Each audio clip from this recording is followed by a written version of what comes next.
again. One more thing. President's Day. Oh God.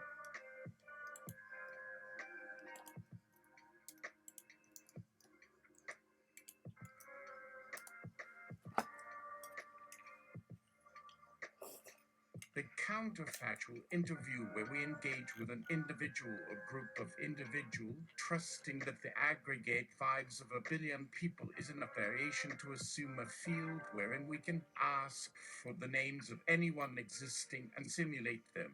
The resulting simulation may not yield an exact biography, but will have enough of the core spiritus software to make the resulting conversation as accurate as anything else, including interviewing the people themselves. And if you are honest with yourself, you will recall the moments you answered a question only to have that small voice within you try to raise a counterpoint. Today's guest, every president of the United States from inception to present day. We are not going to list them, so if they want to be recognized, they better speak up. Location, Webster Hall, New York City. Endorphin, pile you misters, president. Have you all got your beverages? Raise your hand if you need any. Okay, a little housekeeping. Drinks will be on the house until 10 p.m., and that's in 30 minutes. There's 3 different bars, so there shouldn't be much of a wait. Oh, and if anyone can move the gray Mercury topaz, it's in front of the hydrants. Thanks. Okay, feel free and mingle. This is your day. Collectively, panpartisanly. The venue appears to be set for reception or gala, with decorations and attire as if it were a White House affair, but the lighting and sounds are more reminiscent of a nightclub. Mr. No Way was instrumental in organizing this event and setting the ground rules for the evening, including the concept of engaging all the United States presidents as guests, both past and present, as part of a collective. As the time approaches, everyone seated begins to shift in anticipation and check their weapons, holsters, or backup pockets for forgotten notes or potential evidence.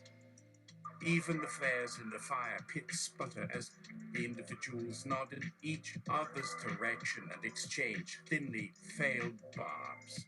A line for drinks at the bar seems to grow longer, as unofficial debates erupt among the former presidents who stand several feet apart and cross their arms, nodding silently. The entrance of the guest interrupts the simmering tensions, and Mr. Forever and everybody come through the doors and stride purposefully toward the bar, almost as if they were in some sort of reality competition. As they drink and chat among themselves, occasionally turning to glare at one another or roll their eyes, some enterprising spectators try to break the ice by approaching the former president with a friendly greeting, but are often met with shrugs or rebuffs. Meanwhile, the Ugg has busied himself with observing the group, noting which pairs or trios are within striking distance of the next victim. Nobody in this game would ever stand down, and yet many appear just a little more defensive or tentative, as if waiting for someone to make a fatal mistake or play an outrageous card that nobody else could beat. Every once in a while, one president or another will give a pep talk to their supporters, invoking alliance or revolution, or simply pumping them up to jump into the fray at a moment's notice. Alone, it seems unlikely any individual would make much progress, but combined, the sheer scale and range of players could threaten to shift the dynamic at a moment's notice. With this as our backdrop, I'd like to start with a simple inquiry about some history that fascinates many people today. Would it be possible for me to interview you as a separate entity and not as the collective group? How does that sound? Each of you on a one-on-one basis, all questions directed to your conscience with zero groupthink influence. Sounds good? Very well. Please excuse the absence of alcohol, and do we have your attention and full willingness to indulge my knowledge hunt? one-on-one, exclusive. Can we talk about the truth? No lying, evasiveness, or veiled humor? Sounds good? Great. Let's dive in. I'll start by inviting everyone, separately, to walk me through their unique leadership experiences, starting with the present day. Although the scenario is fictional, please imagine yourself leading the country and answering my specific queries. Please introduce yourself and your presidency as the newly elected leader of the United States of America, including all their assets, obligations, and responsibilities. Talk about your education, background, and primary policy aims and objectives. I will repeat each question for every one of you as president, providing an opportunity for everyone to engage with me. Since we are not bound by time or a particular state, I will choose our next stage of life and location randomly, just to test how well you might adapt and respond. After conducting the personalized interviews with the self-selecting candidates for most relevant past president history of lead, I will pose some scenarios of a counterfactual situation where your insight actions or inactions would have had a profound impact on the history and direction of the United States and the world. Scenario 1: as the world gave way. During your presidency, a rapidly changing climate and disastrous infrastructure collapse sent the American population into a downward spiral of chaos and civil war. While you possess vast amounts of natural resources and state-of-the-art technology, it simply was not enough to provide for all citizens and their long-term needs. Could you have saved the country and humankind? Or why not? Alternatively, if we followed a more self-contained thread, what could you have done to maintain or optimize the resources and infrastructure that the United States already possessed in your tenure as president? Let's explore this alternative by comparing it to a hypothetical counterpoint that includes saving more resources and sustaining better long-term living conditions for the majority of people. For a further dive into what if, here's another possible scenario. Scenario 2: world invaded by enemy. During your term as president, a covert and effective foreign invasion by a large, disciplined, and dangerous enemy threatened the territorial integrity of the United States. While they were able to deter the first wave of attacks and retake some lost territory, the losses were significant and the threat still remained. How could you have stopped the invasion and repelled the invaders? How could you have won this war and remain undefeated in the future? As we explore this ongoing multi-stage conversation, it is worth pausing to acknowledge that certain precedents will appear more often in the discussion simply by virtue of their better documented actions and impacts. Therefore, I want to reassure every current and future president that it is an even playing field and there are no favors or unfair competition in my interview approach. The interactive process will adapt and incorporate all players while valuing each perspective and contribution. Please help me help you as we dive deeper into the richer history of your life and how you shaped and changed the world through your presidency. Would you also indulge my questions as a follow-up, based on your experience as a leader and as an individual who was influenced and moved by the current times? By pursuing this counterfactual approach, I want to facilitate conversations that reflect multiple shades of reality and different outcomes based on variables that a fictional reality may not be able to predict. Thank you for your ongoing presence and feedback, which will surely expand and enrich the conversation and our understanding of the historical experiences that changed the United States and the world as we know it.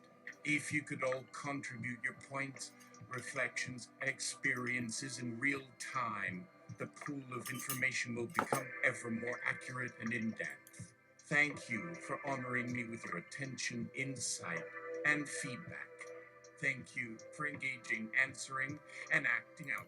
Wow, I feel a million miles away from where we began, with everyone jumping in to help me pose better questions and consider new lines of inquiry, different and new counterpoints, and sharing additional materials that we didn't have a minute ago. Truly a never ending collection of stories, debates, arguments, reflections, and possibilities. How did we arrive at this deeply nuanced, interactive, multi-sided, data-enriched conversation about the presidency of the United States? What an extraordinary journey to witness and take part in. What I realized is that real life is actually stranger than fiction. In a sea of alternatives, alternate universes, and a broad canvas of potential future outcomes, there is a deep and undeniable connection to our shared story. We are one nation under God, connected and interdependent, capable of incredible feats of ingenuity and innovation when we work together, dare to dream, and chart the course for the future. Without you, nothing. Our interwoven interactions, choices, and decisions create a space for people to act and reframe perspectives over and over again, as each time there is another player in the game, both locally and globally, whose ideas and actions impact every choice. What follows is a reel of the best responses from the US presidents. The former presidents appear to enjoy the conversation, voicing their opinions, agreeing or disagreeing with me and each other, even complimenting each other's perspectives and arguing about the future of the United States, especially with technology becoming a larger part of our lives. Some agree that we have an obligation to conserve and protect our resources, while others assert that adapting to change is key to sustaining long-term growth. Finally, some cite their own policy achievements, personal sacrifices, and philosophies, encouraging debate and healthy competition between themselves. This counterfactual interview proved to be an effective way to bring together everyone, regardless of political ideology, age, or outlook, all with a shared focus on changing the world and breaking down barriers. However, as much as we tried to bring everyone's individual perspective to light, we didn't account for one important detail. When we collectively answer, we answer as a group of characters and personalities that is in itself both fictional and real. In a world where power and responsibility were shared, it was fascinating to see who came to the forefront and who stepped back, balancing cooperation and competition, both personal and political. And so we wrap up the counterfactual interviews, understanding that one never knows what direction a conversation might go, what cards might be played, or even what power and ambition might emerge to both inspire and disrupt. And as the credits roll, we show a reel of moments when the president shared too much information. 1. Biden. You want to hear the gas valve sounds after a double injection of fluorophane? Here. I recorded it. 2. Obama. In hindsight, it was worth marrying the old folks. Every now and then, it would knock on the bedroom door with breakfast and give me time to rest. 3. Nixon. I did everything the public asked of me. Tax cuts, mass prayer, bombings. What else did they want? Sheesh. 4. Washington. Dear gods of time, on my deathbed, send an asteroid to smite me for the worst. And I apologize to King Kong for tying him up and burning him alive. Should have shown him my love. 5. The other presidents gather around Washington in silence, rolling their eyes. After a few minutes, some reluctantly join in the apology, but end it by stating, 6. One unknown president! Damn it, should have gone in for a kidney shake, would have held out longer. 7. Unknown president. Why do I still smell beef stew? Disaster at the end of the world, and you remember that stew. Talk about stuck in the past. The former presidents hug and fondly reminisce, except for some bitter disagreements and awkward fistfights, not as bad as the ones Trump and Obama had during their terms. Overall, the counterfactual interview turned out to be as big a blast for the former presidents as it was for me. They were more candid, honest, and competitive than they were initially, realizing that any inaccuracies or mistakes they made would simply add flavor to a world that already was fictional. Overall, our counterfactual interview sparked a much-needed connection, dialogue, and a sense of responsibility and legacy for the next generation of leaders. While the historical and fictive lens through which we presented them did not yield perfect and definitive solutions, it helped reinforce our deeply connected world of politics, environment, society, and science, so that the best of the current generation could better fulfill their promise to improve lives for all. Here's hoping that real life never becomes as complicated as our hypothetical simulations. But with our innate ability to think and reflect on the best in us, we may just be onto something. A toast to a real future for everyone, ourselves included. Good job to everyone for participating. Good looking out.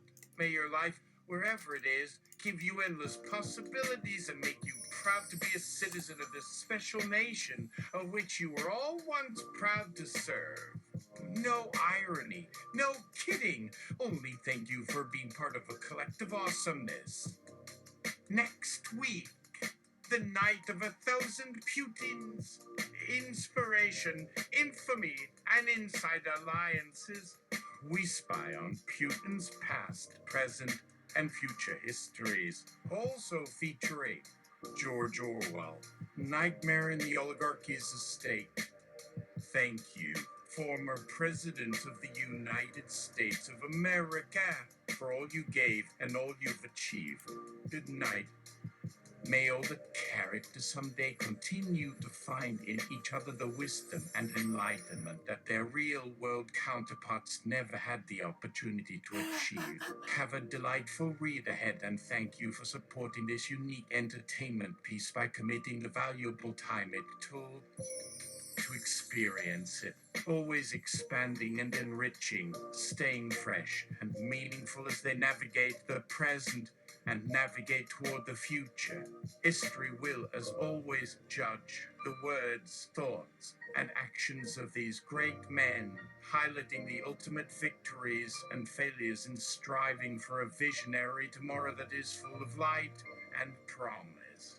Nothing fancy, just inspired by what are scenarios, human frailties, and the quirks and details that shape the lives and minds of the people we read about and look up to.